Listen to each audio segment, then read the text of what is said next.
national priority in eating healthy is to motivate and educate people to eat better, and the greatest potential for promoting health and fighting disease actually are fruits. And fruits, if you take all the studies that have been done, are said to lower the risk of all diseases by about 33% or one-third. So the most important thing that came out as kind of a change, a kind of a new standard, is a review, a scientific review in the International Journal of Food Science and Nutrition in 2006 that concluded that the cancer and cardiovascular benefits might be more attributed to antioxidants rather than fiber. The view that pure fruit juices are nutritionally inferior to fruit and vegetables in relation to chronic disease risk is not justified, meaning that juices per much were as valuable as fruits in terms of consuming and meeting these goals. So, what is in fruits that combat this disease or combat illness? And the major ingredients that we're looking at are things that are called phytonutrients. These are plant chemicals that contribute to the health of the plant. And there's many, many of these. About 25,000 have been categorized. And then there's 4,000 subcategories that are called polyphenols. And under those are carotenoids, and under those are anthocyanins. So it's a very complicated science, but basically what is contained in the fruits are things that help the fruit to survive, and these are passed on to human beings to help and improve their health. So this is the key ingredient. Another thing that combats human illness that we're hearing more and more about is a substance that are called glyconutrients. These are essential sugars found especially in fruits that are building blocks for an infinite variety of complex bioactive molecules. Basically, they also do many things within our bodies to help improve health. And people give so much bad press to carbohydrates and sugar and glucose, but glyconutrients basically contain glucose and they modify molecules so they're more active. It's somewhat of a complicated science, but basically those are the two major ingredients that we're looking for when we're looking at fruits. We're looking for phytonutrients and we're looking for glyconutrients. Now, how do these phytonutrients, how do these glyconutrients, how do they combat illness? And there's two primary ways. And basically we've all heard of antioxidants and we've all heard of anti-inflammatories. What all these chemicals that are contained within the fruit that help protect them are things that basically have antioxidant action, and the easiest way to think of that is antioxidants prevent against the initiation of a disease process.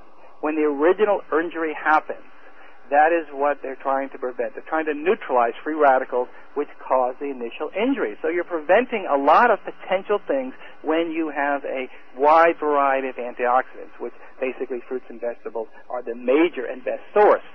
Anti-inflammatories, once that injury occurs, once it's initiated, then the progression of that disease, it continues on chronically, it continues on like silent inflammation, so to speak.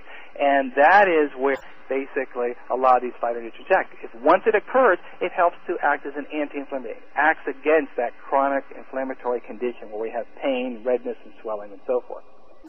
So, with this in mind, and having this criteria, finding foods that had the highest concentration of the top phytonutrients, the top glyconutrients, met the FDA criteria, then we looked at actually 134 different fruits. And we looked at many of the research articles, of which there are over 300,000 research articles on fruits about phytonutrient content, glyconutrient content, and scientific claims. And we tried to come up with 16 fruits that we would rate as the top in terms of these particular components. And the healthiest fruits were more than just the fruits that were listed in research articles, but also where we would obtain them from. So things that make fruits more valuable than others, even though it's the same fruit, is the growing conditions, where they're grown. So many of the fruits that are used come from the Amazon. It is a very difficult place for plants to grow, and the more difficult it is growing, the more phytonutrients they develop, because those conditions make for a more concentrated phytonutrients and so forth. That what's most important is that these plants grow wild, because when you don't take care of the plant, and the plant is exposed to viruses, bacteria, molds, and yeast, insects, birds, drought, floods, radiation, heat, toxins, oxidation, overcrowding, then the plant is stressed. And when it's stressed, it's forced to develop more of these phytonutrients, which basically are health building. So the key things were to get plants from around the world that had the best growing conditions and that were grown wild. And they met this criteria. And they were the acerola, the aronia, bilberry, blueberry, camo, cranberry, purple grape, lychee, nashi, passion fruit, pomegranate, prune, wolfberry, kiwi, and the acai. And these are the ones that seem to meet the criteria for those very important phytonutrients and glyconutrients. I'm just going to spend a few seconds to talk about the acai. And it's often referred to as nature's perfect food because it's unique. It's almost an anomaly that it has the protein profile of an egg, fatty acid ratio of olive oil, low glycemic index, exceptional concentration of over 16 phytonutrients and antioxidants, a generous amount of trace minerals, loaded with vitamins, and an excellent source of fiber. Because of these phytonutrient contents, so it's a perfect place to get this particular fruit that's loaded with antioxidant, anti-inflammatory. And these are just some of the very important phytonutrients, anthocyanin, beta-cytosterol, and 16 others that are in this remarkable plant. Now, once we have all these fruits, it's not enough because what you see, if a product says it has acai or a product says it has blueberry, it's totally different what grows on that tree and what you get when you consume it. Because when we talk about phytonutrients, not about vitamins, minerals, or sugars, or fats, or fiber, when we talk about phytonutrients, once the plant is picked, it starts to decompose. It starts to break down within 10 minutes of picking it, and pretty much about all of it may be lost within 48 hours, especially in places where there's high concentration of microbes and heat and radiation like there is in the Amazon. So one of the things is we've got to be able to stabilize this particular product as quickly as possible. And so we look for places that we can get it from the tree and get it frozen to stop the decay as quickly as possible.